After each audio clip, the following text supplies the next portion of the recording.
We told you we'd be back inside the Woody Hayes Athletic Center today. We didn't lie. Tim May, the 40-year vet, Andy Backstrom. I am Spencer Holbrook. Let's talk cornerbacks, fellas. Just heard from Tim Walton, the three projected starters, however you want to project that, with Davis Nickbenosin, Denzel Burke, Jordan Hancock, talked to them, Ryan Turner, Jair Brown, a couple of second-year guys on the rise, as some might say. A lot to break down here in a cornerback room that is loaded with oodles of potential. I don't use that word lightly, Tim. This room has a lot of it, though. Thoughts? I like Davis Nickbenosin a lot. I think he has stirred the pot.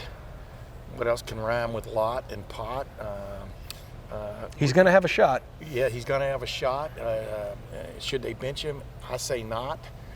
Bottom line is he has really brought in exactly what you needed in that cornerback room coming off a strange year. And let's keep this in mind. Jordan Hancock didn't play half the year because of a hamstring injury. Calling it pulled is not giving it justice. Denzel Burke was banged up off and on, had a broken bone in a hand. I mean, right on down the line. These guys never, in some respects, never had a shot last year. That rhymes again with lot and not.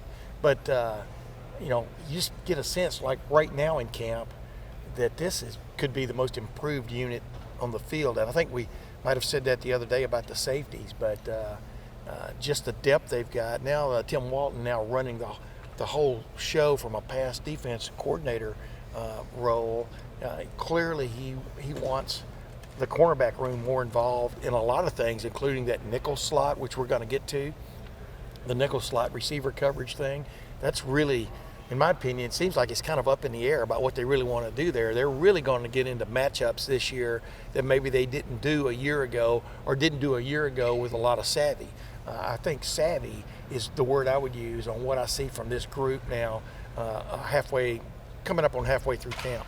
Yeah, the position battle at the cornerback position, hard fought. And talent, they've got. Well, I talked to... I like that. A little bit of stretch there, fought and got. When I talked to Denzel Burke, the word that sticks out from Denzel Burke is dominate. And that's what they want to do to any wide receivers they face. And he talked about, everyone says, well, you're going against Marvin Harrison Jr., you're going against Emeka Egbuka. Well, they must make you better. He said, well, we make them better. And that is our goal in practice. And I think that that's kind of the priority right now of the cornerbacks at Ohio State, is to have that chip on their shoulder. I think when Denzel Burke talks, he talks about the pro mindset that he had this offseason. And that means being the first one in the building, the last one out.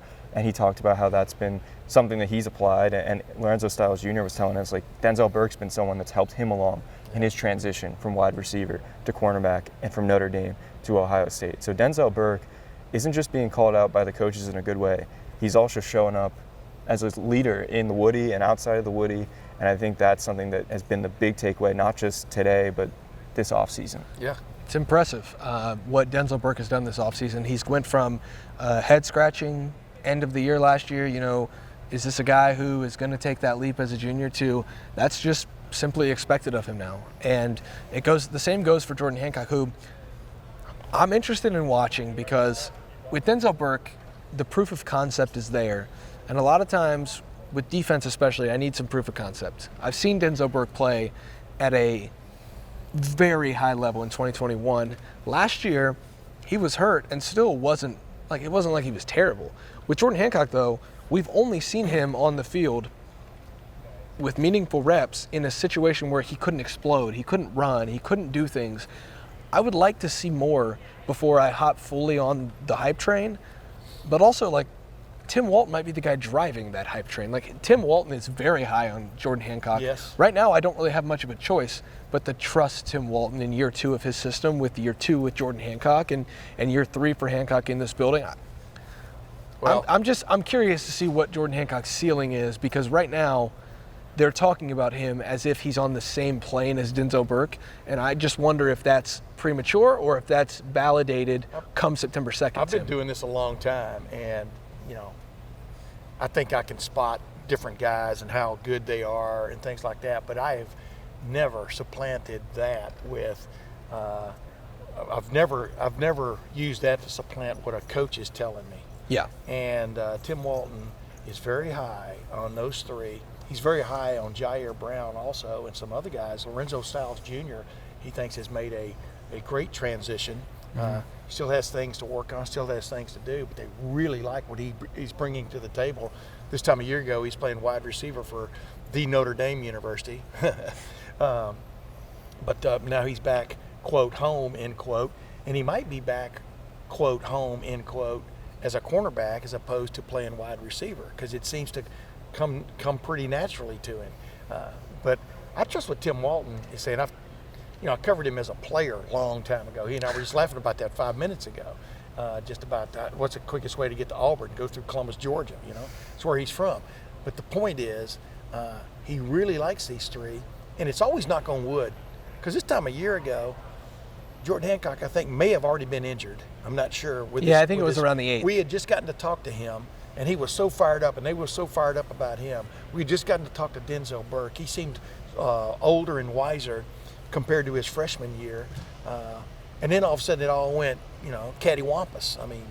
And so right now, I think Tim Walton feels really good about his cornerback room, so much so that, like I said a minute ago, you're talking about them using those cornerbacks possibly as the nickelback, the slot guy, to cover the slot guy, whatever you want to, call the extra receiver, as much as they are a safety. That says a lot to me about the confidence they have in that room. I'm so confused on this nickel thing. Because it's confusing. Okay, so here we go. Let's just run through this, boys, and then I'll pass. Wait, how many nickels you got in your pocket? I'll pass the mic over to Andy. To say. I'll pass the mic over to Andy after I go through this. So let me get this straight. Tell me if I've got this right, Andy. Kim Martinez is playing the nickel. Jahad Carter's playing the nickel. Sonny Styles is playing the nickel. Jordan Hancock's playing the nickel. Denzel Burke can play the nickel. Jair Brown can play the nickel. Ryan Turner can play the nickel. Okay, we've got 7 nickels. There is 1 nickel on the field. That's all the guys that can play nickel. That doesn't mean they're all going. Like Jahad, for instance, they've already pushed him back high. I don't think we're going to see Denzel really in that nickel spot. I think he's going to be a lockdown on the outside. So some of them can. I don't think that means they will, but I get your point. It's preseason camp. They're preaching versatility. That's what they've been doing with the safeties. That's what they're doing with the corners. Denzel was asked, well, you got Davison, you, and Jordan. How are all 3 of you going to play? There's only 2 starting spots. He's like, well, I know how it's going to work. I just can't tell you. And he's like, I wish I could, but I can't. So they obviously have a plan. We just aren't supposed to know about it at this point. And we'll see it week 1 against Indiana. But I think, looking at this group holistically, you have to be confident in what they can do on the outside. First of all, the inside could be a safety / corner role, but the outside really is where it feels like, okay, this is a group that not only just on one side, but on potentially both sides, if Jordan Hancock can be as good as everyone says he can be, okay, now you're talking about a group that could really help this defensive front. Mm-hmm. Yeah, but here's where it mucks up. The works get mucked up. They go cattywampus too. Yeah, it goes cattywampus, but the worst get mucked up is they're talking about Sonny Styles has got to be on the field. That was the lead on my story about Sonny Styles. He's got to be on the field, right? And that's the versatile guy that you could have 3 corners and Sonny Styles and, say, Jahad Carter out there. You could have a nice little defensive secondary from one play to the next, because you can take Sonny and play him in the middle. You can take Sonny and rush him off the edge. You can take Sonny and he can cover they feel confident about him covering almost any slot receiver they see this year. We'll see how that goes, right? But he's got that versatility to him and a 6'4", 229-pound body that is different. That's different from what a lot of other defenses can throw out there. So they're really playing in their head. I think what they want, though, what you get from this is they want fresh out there as much as possible, meaning fresh legs, not wearing guys down and stuff. This idea of 2 corners starting a game and playing every play went out the door a long time ago, but I think it's out the door now. And so that's what the versatility is that they get is with all these guys. And like you're talking about, Andy, we named all these possible nickels, but I'm not sure they've made up their mind exactly what they're going to do. And it's going to change from week to week, I'm sure. Ohio State almost has enough nickels on this roster to buy some pretty nice things, fellas. Speaking of buying pretty nice things, go to birddogs.com/LR right now. Use the promo code LR at checkout and you will get this hat on my head. Not the exact hat, it's already got a stain on it because I'm clumsy, but you get a free tech hat with every purchase. These shorts right here, fit like Lululemon, but they fit better. They stretch like shorts should, honestly. We've got some liberation here in the legs now. I can do anything I want in these with these. Get too descriptive. With these shorts on, anything, Tim, anything I want in these shorts. They also have underwear in them, so whether I'm wearing underwear or not, that's for you to decide. But you don't have to with the Bird Dogs khaki shorts. You don't have to with the Bird Dogs gym shorts. You can go commando to the gym if you'd like, fellas. I mean, the possibilities in Bird Dog shorts are endless. By the way, those joggers right there, Andy probably shoot 79 in those out at Columbus Country Club. Tim, wearing the khaki shorts. I mean, the possibilities. I'm not wearing khaki shorts, but khaki pants. The Bird Dogs possibilities are endless, and right now you can sense the endlessness if you go to birddogs.com/LR. With every purchase, you get a free tech hat.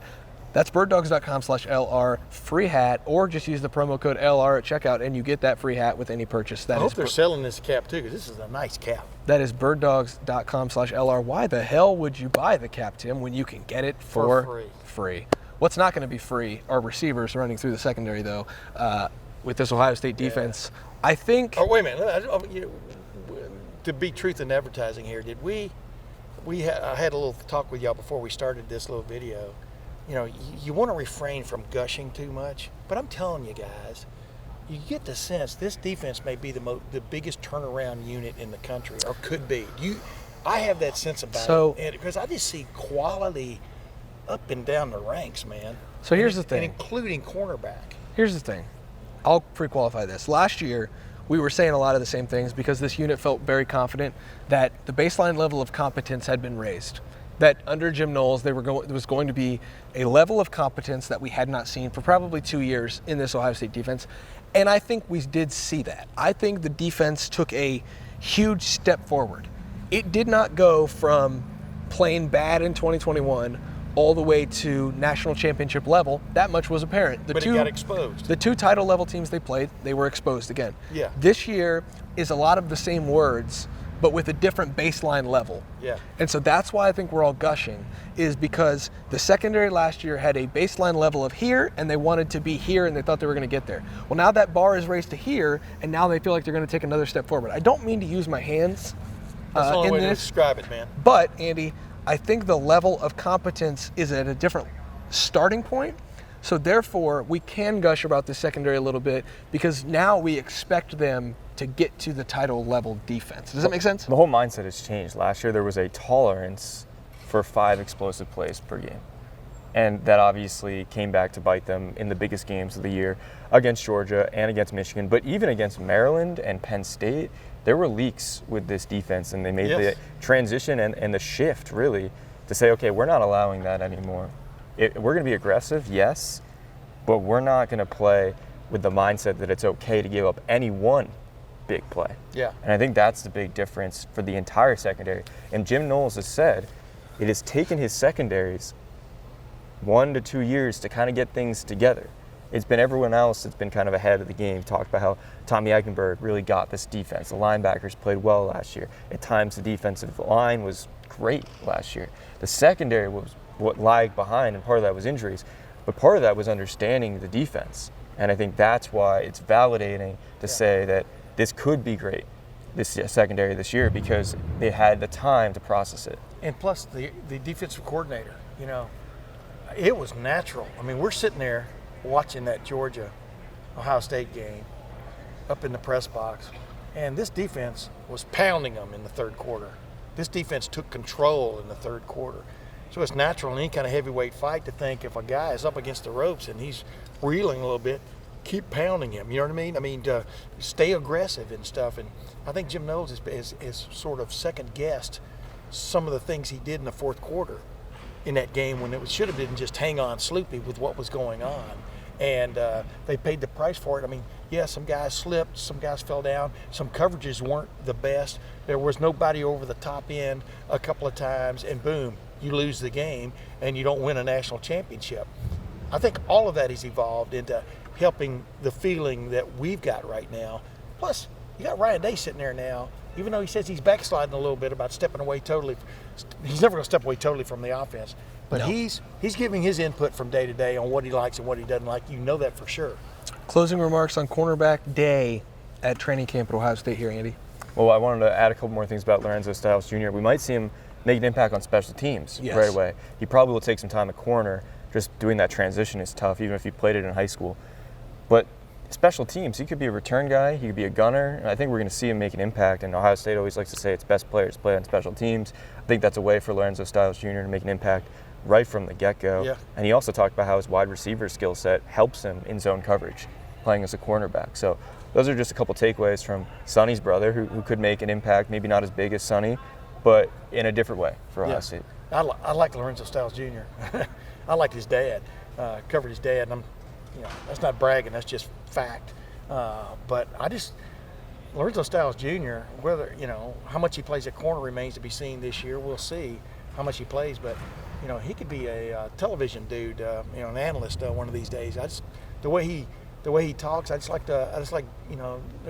there's intelligence there about the game. He can express himself extremely well, just like his brother Sonny, and it's refreshing to see him not just back in the Columbus area, but probably at the position. Like he said, he was talking about transitioning from wide receiver possibly to corner if he had stayed at Notre Dame. So there's a comfort factor there. You can see it in him. Yeah, this cornerback room didn't really get to the gushing level, maybe, Tim, on this show. Well, I think if you jammed it all together, it might be. A 20-minute gush sesh. What else could we ask for? From the 40-year vet Tim May, from Andy Backstrom, from Spencer Holbrook. This has been Cornerbacks Day inside the Woody Hayes Athletic Center.